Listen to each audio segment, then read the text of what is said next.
Olá, hoje é terça-feira, 26 de janeiro de 2021.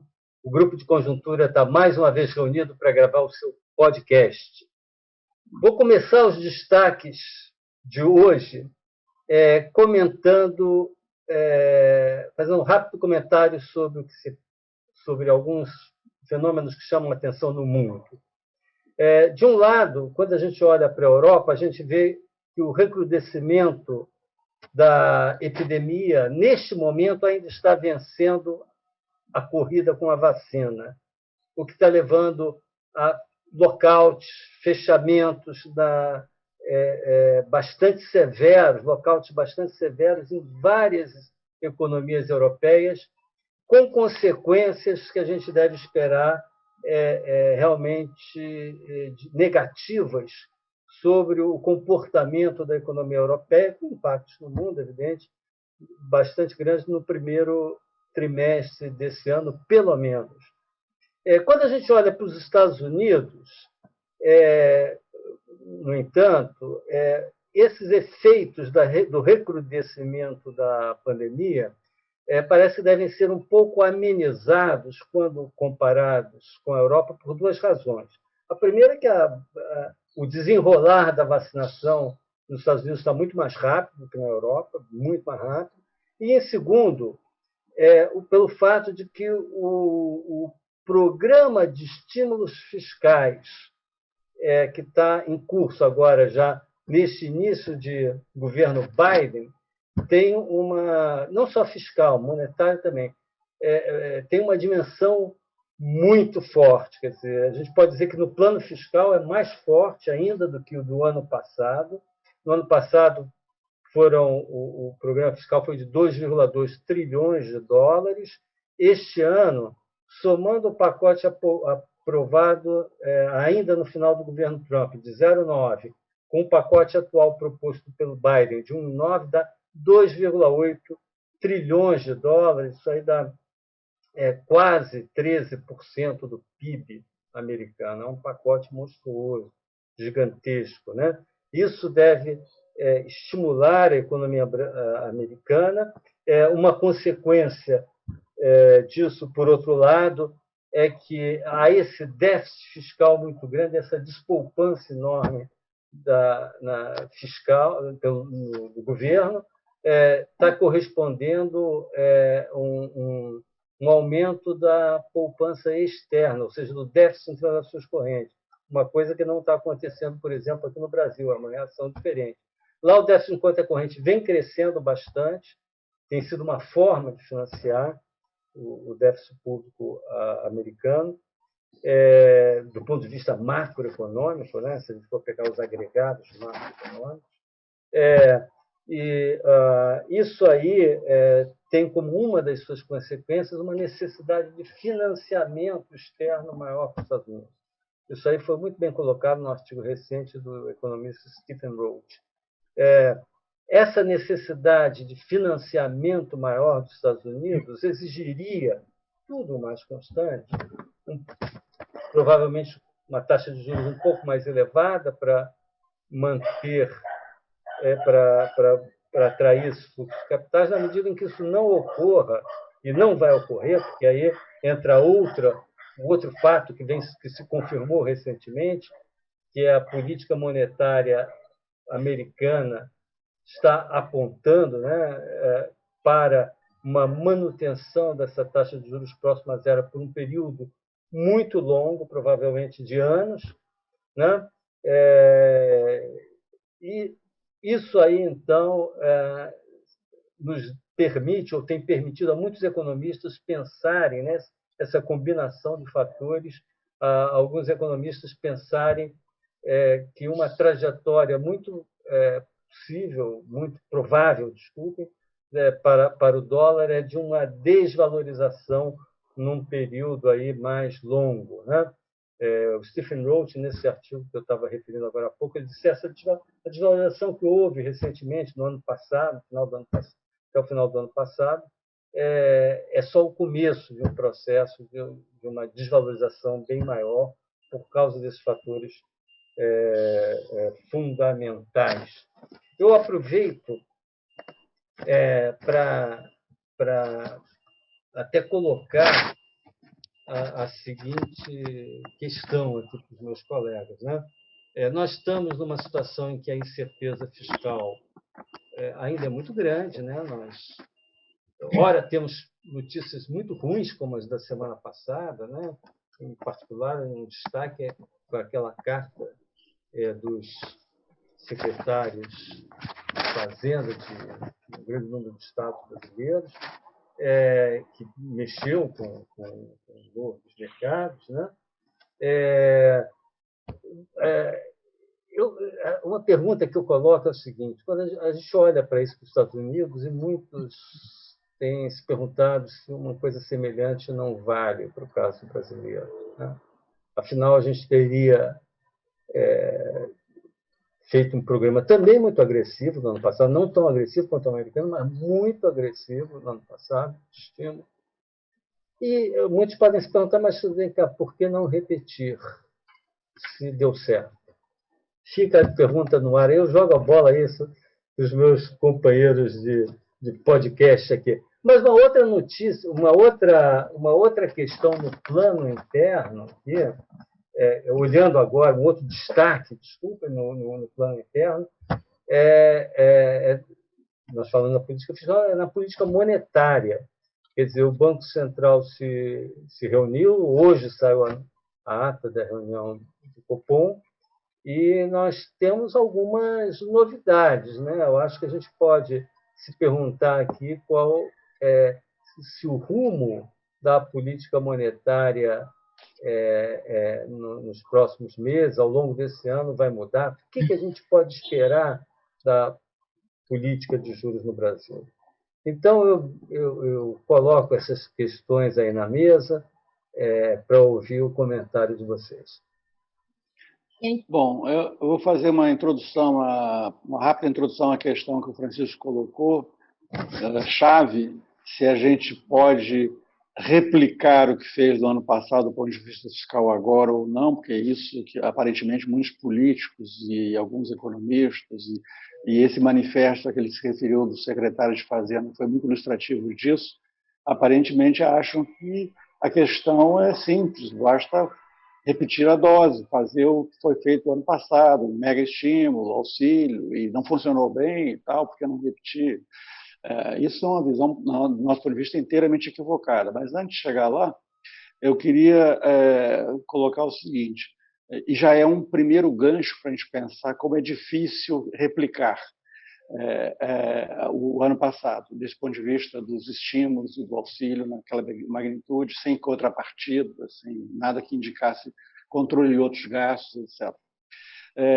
Na semana passada, exatamente por razões domésticas, e em particular pela incerteza fiscal, a gente teve uma semana marcada por uma forte piora das condições financeiras, refletida no comportamento dos juros futuros, que dispararam na semana passada, uma alta também significativa do dólar, queda de bolsa. Dessa vez, o comportamento das variáveis da semana passada foi muito influenciado, quase que exclusivamente influenciado por preocupações domésticas, e não pelo exterior, como vinha sendo nas primeiras semanas de 2021. No caso dos juros, por exemplo, só para vocês terem uma ideia, estou me concentrando nos juros futuros, porque eles são o principal termômetro, a variável financeira que mais reflete a preocupação com a questão fiscal. Os juros de 10 anos simplesmente voltaram para o patamar que eles estavam no final de novembro. Novembro foi exatamente o momento que antecede a espetacular melhora do cenário externo a partir da vitória do Biden e das vacinas surgirem. Que mudou totalmente o cenário externo a partir daí, para melhor. No entanto, no que se refere a juros de 10 anos, a gente voltou para o nível que estava lá atrás, exatamente o mesmo nível de antes disso tudo do mundo melhorar, e os juros curtos, 1, 2, 3 anos, subiram, estão piores, estão mais elevados, bem mais elevados que estavam no final de novembro. Aí, nesse caso, por conta da piora do cenário inflacionário que levou, inclusive, a mudanças no Copom, que o Lixa vai comentar depois. Mas o fato, então, central é que houve essa piora. Essa piora tem claramente a ver com o aumento da incerteza fiscal que está sendo muito potencializado pela questão da Covid, pela segunda onda da Covid, e porque paira uma grande incerteza. A gente apenas começou agora a vacinação, a gente já tem um nível insignificante de pessoas vacinadas no Brasil, estava vendo dados de ontem, 0,33%, se bem que 0,33% da população está vacinada por enquanto só, que está bem no início. Mas, só um parênteses em relação ao que o Francisco falou antes, eu diria que a vacinação no mundo está muito atrasada, na verdade. Países críticos da pandemia, como Espanha e Itália, não chegaram a 3% da população vacinada até agora, já começaram há um certo tempo. Então, o melhor lá na Europa é o Reino Unido, com cerca de 10% vacinado. Enfim. Mas o fato é o seguinte, é que a vacinação no Brasil, ela vai, os efeitos dela positivos, que se espera de redução drástica de mortes e internações, vão acontecer num tempo que é muito difícil projetar, inclusive porque do outro lado tem a segunda onda operando. Então, isso gera uma incerteza. Quantos meses a gente terá? Vai demorar até que o resultado líquido dessas forças que jogam em sentidos opostos atue de forma a reduzir de forma significativa e com impacto benéfico para a normalização da atividade econômica, quanto tempo vai demorar esse processo. Caio, deixa eu fazer uma observação sobre isso. Quer dizer, nós temos falado aqui que o Brasil tem uma infraestrutura fantástica para fazer vacinação, tem capacidade de fabricação de uma grande quantidade de vacinas. Existe um ponto de estrangulamento, que a gente já sabe qual é, que é a disponibilização dos insumos. Como a gente ainda não sabe isso, fica muito difícil, né, para a gente, para poder, uma vez que essa informação comece a se tornar disponível, acho que vai ser mais fácil a gente começar a projetar aí o que pode acontecer, quando é que pode vir a gente ter algum efeito já significativo em termos de contenção da doença para promover uma recuperação da economia. Mas, enquanto a gente não dispõe dessa informação, né, aí a incerteza é muito grande. É o que o Caio está falando. Né? Então, essa incerteza leva, num quadro de mercado de trabalho ainda frágil, nível de total de pessoas ocupadas e massa de rendimento do trabalho ainda muito abaixo do pré-pandemia, é claro que isso recoloca, como está recolocando com toda a força, a questão da volta do auxílio.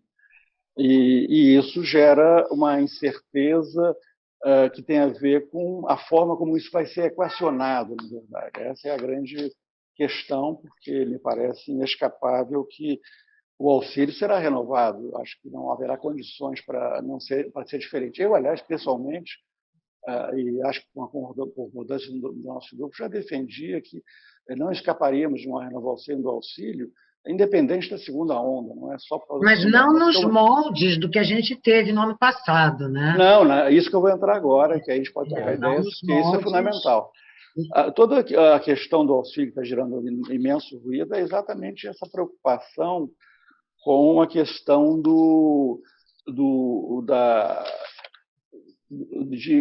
como ele vai ser equacionado, essa volta do auxílio. A reação do mercado financeiro, que eu comecei por ela, muito negativa à ideia do auxílio, porque o que detonou isso foi a preocupação com o auxílio no contexto da pandemia e da incerteza em relação à evolução da pandemia e a ideia de poder o país necessitar de auxílio de grande magnitude, muitos achando que não há problema em voltar ao que foi feito no ano passado. Então, essa é a questão que está no ar, na verdade. Eu queria colocar uma questão em relação a essa carta desses secretários de Estado, que alguns secretários importantes não assinaram a carta. Então, por exemplo, São Paulo não assinou, Rio de Janeiro não assinou, Minas Gerais não assinou, Rio Grande do Sul não assinou, aí você tem mais de 50% do PIB brasileiro. E qual é a argumentação? A argumentação é que essa carta ela está pedindo, basicamente, que voltemos ao auxílio nos moldes do ano passado e que, mais uma vez, este ano, nós estabeleçamos que não existe a regra do teto e não existe a regra de ouro, que são, na verdade, a âncora fiscal está na regra do teto. Então, abrir mão disso. E por que o Brasil não pode abrir mão disso? E as razões a gente tem colocado, o Caio acabou de colocar. Nós não somos os Estados Unidos, mas em que sentido nós somos diferentes? Nós temos uma dívida pública cujos juros não são os juros americanos. O juro americano de 10 anos está em 1%, 1,10% ao ano. O nosso está em mais de 8%. 8,3%. Então, já denota, só esse juro que incide sobre a dívida pública já dá um ritmo para a dívida pública completamente diferente. No nosso caso, explosivo. No caso da economia americana, não. No caso do Japão, o financiamento é a juros zero. Então, isso faz toda a diferença, além de outras diferenças, né? Então, são países que têm moedas de reserva, que têm institucionalidades fortíssimas, né? São países que têm uma trajetória de disciplina fiscal.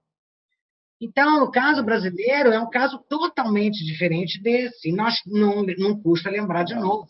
Nós temos uma dívida pública PIB que este ano terá sido a maior dentre os países emergentes. Margarida, e um ponto que você está colocando que é importante, o negócio da diferença crucial entre taxas de juros no Brasil e nos Estados Unidos, por exemplo, em países avançados, que incidem, que são praticadas, e, portanto, acabam incidindo sobre a dívida pública.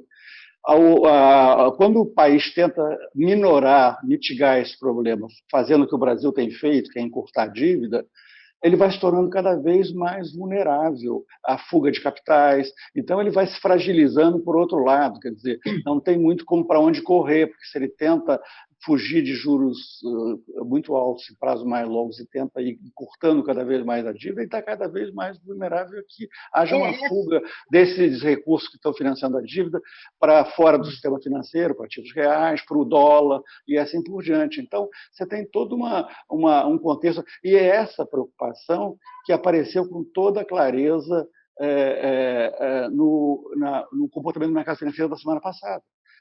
Então, a questão basicamente, e isso não havia no ano passado. Quer dizer, então, era um outro mundo. Agora é um mundo onde a dívida cresceu muito, a dívida encurtou muito, existe uma preocupação enorme com a viabilidade de manter o teto. O teto ainda funcionava como um âncora lá atrás, tinha aquela ideia de, bom, estamos gastando esse ano, mas no ano que vem voltamos ao normal, ao regime, aos gastos regidos pelo teto. Hoje em dia, ninguém mais tem essa certeza, porque isso é um amplo debate no país. Então, tudo é diferente. E é importante olhar para a reação do mercado financeiro, porque ela expressa exatamente isso. Vivemos num mundo que não é o mundo que os políticos têm na cabeça, de que a gente vai voltar ao ano passado de forma indolor, e é a mesma coisa, vai ser bom, etc, etc. Então, esse é um ponto chave. Qual é o país, Caio? Qual é o país que tem mais de 40% da dívida que vence em até 12 meses? Exato. Qual é a comparação? E não é qualquer dívida, é uma dívida que é 90% do PIB, que nenhum país emergente tem. Qual é o país? Fazendo uma conta, a possibilidade de essa riqueza convertida nessas quase moedas se converter em qualquer coisa é enorme. É enorme. É enorme. Então, o Japão tem títulos perpétuos que não são resgatados. É outro mundo, a gente não pode se comparar. Agora, Margarida, eu acho que todos nós concordamos com o seguinte ponto. Não deve ser lido, entendido do que a gente está dizendo, que a gente é contra o auxílio. O auxílio me parece imprescindível. O que a gente está chamando a atenção é que o auxílio tem que ser tratado com muito cuidado, o equacionamento desse auxílio. Muito cuidado quer dizer, ele tem que ser um auxílio certamente mais focalizado do que o primeiro, tem que ser, portanto, de proporção menor, a ver que proporção menor é essa daí. E ele tem que ser acompanhado de medidas que, mesmo que não sejam medidas com eficácia fiscal nesse ano, porque nem daria tempo mais para estar nada de muito relevante de corte de gasto, tal, esse ano é muito limitado, não há espaço para isso, mas que se ele seja uma sinalização para frente relevante. De contrapartidas mínimas. Contrapartida. Então, é isso que disso que são as decisões que vão sair do Congresso agora no futuro próximo, que vai depender, vai ser uma coisa crucial para o desempenho da economia desse ano. Claro que a outra variável-chave, a gente tem falado várias vezes, é a evolução da pandemia. Isso é óbvio. O êxito nesse front vai ser central para que, lá pelo segundo semestre, a gente já esteja com a economia se normalizando. Agora, tirando a questão pandemia, que é uma questão óbvia de normalização da atividade econômica, a questão crucial é como vai ser equacionado esse auxílio que nós também achamos que é imprescindível. Não há como não ter esse auxílio nas condições atuais da economia brasileira. Caio, Agora, isso é uma operação bem delicada.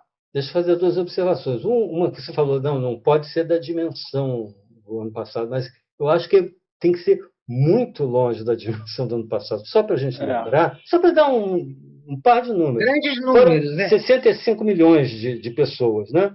Digamos que hoje 68 milhões. 68 milhões. Hoje, digamos que hoje a gente ainda tenha 10 milhões de desempregados, que é aí que está o foco. Hoje são nessas pessoas, esta é a preocupação do auxílio. 14 milhões e pouco, né? Não, 10 milhões a mais do que no pré-pandemia. 10 milhões a mais do que no pré-pandemia. A população ocupada está 10 milhões a menos. 10 milhões a menos do que no pré-pandemia. Então, eu acho que se você compara esses números, você vê que a ordem de grandeza é outra completamente. Então, equacionar isso não é fácil. A outra coisa que eu queria dizer é que, como se trata de uma despesa que é temporária, ou seja, e bem temporária, imagina-se que vão ser alguns meses, você pode financiar isso aí com medidas do tipo venda de empresas estatais, privatização. Por quê? Não faz sentido você privatizar ou vender ativos do governo para bancar despesas permanentes, porque aí você banca num mês, num ano, e no ano seguinte você já não tem mais aquele dinheiro.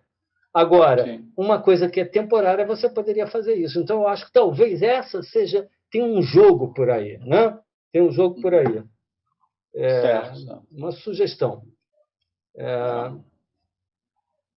Nós temos também uma possibilidade daqueles que o governo vem acenando do pagamento de 100 bilhões de reais do empréstimo que o Tesouro fez ao BNDES, né?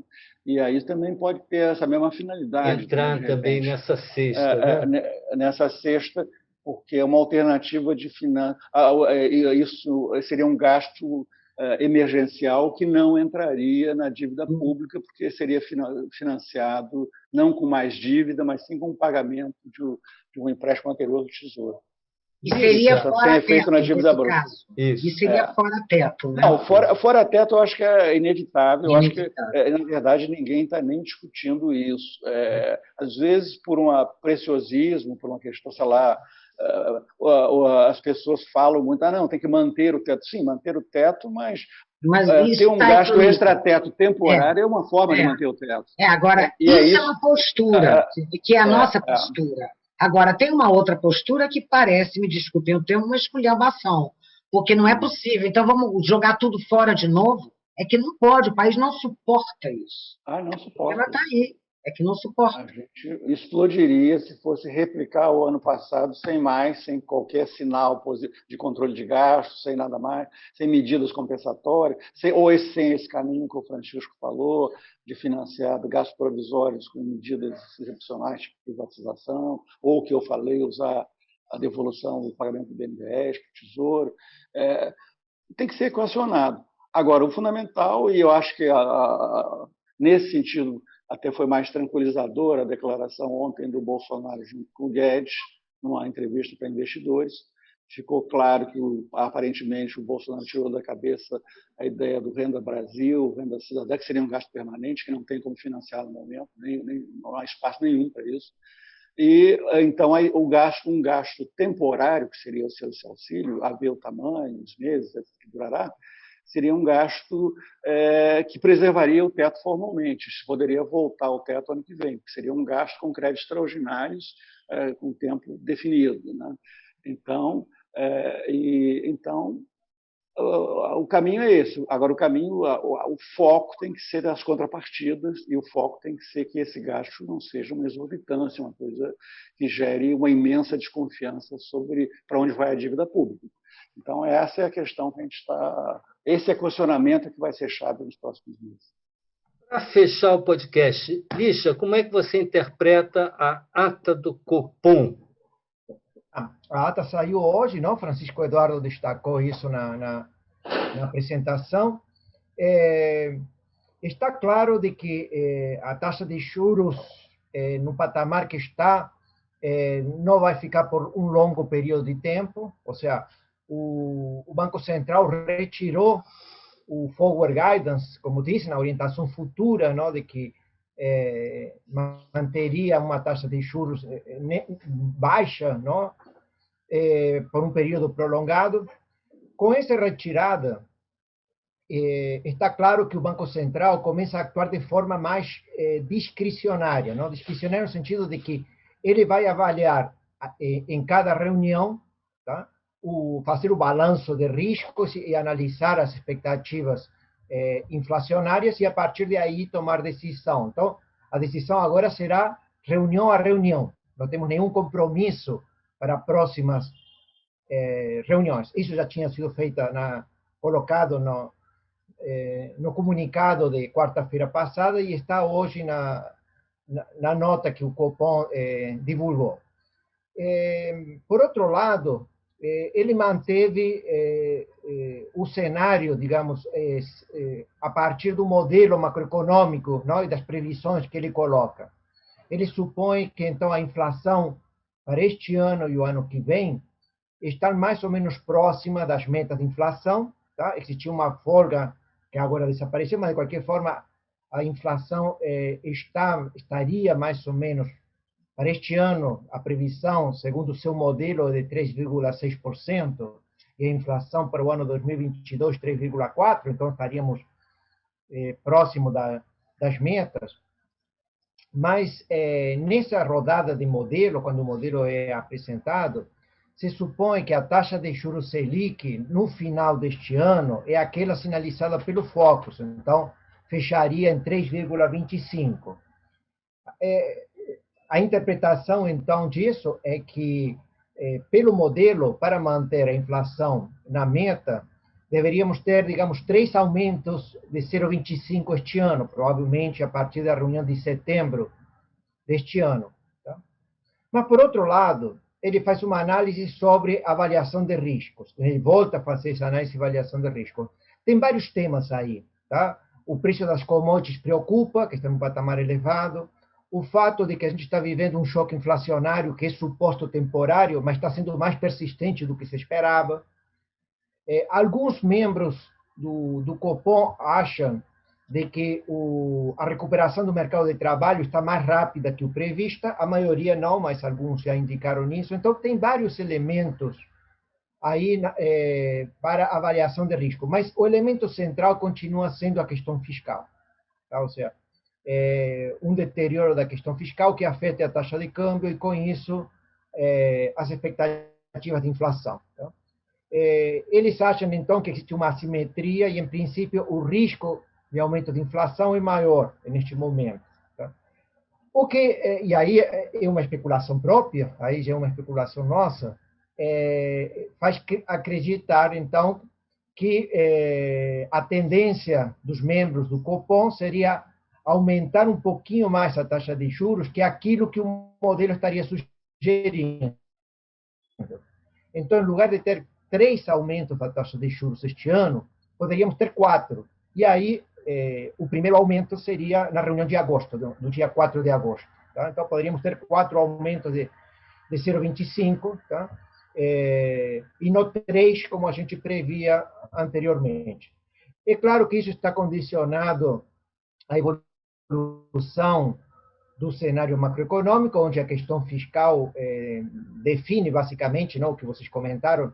O Banco Central, nesse sentido, não é o agente principal, não é o condutor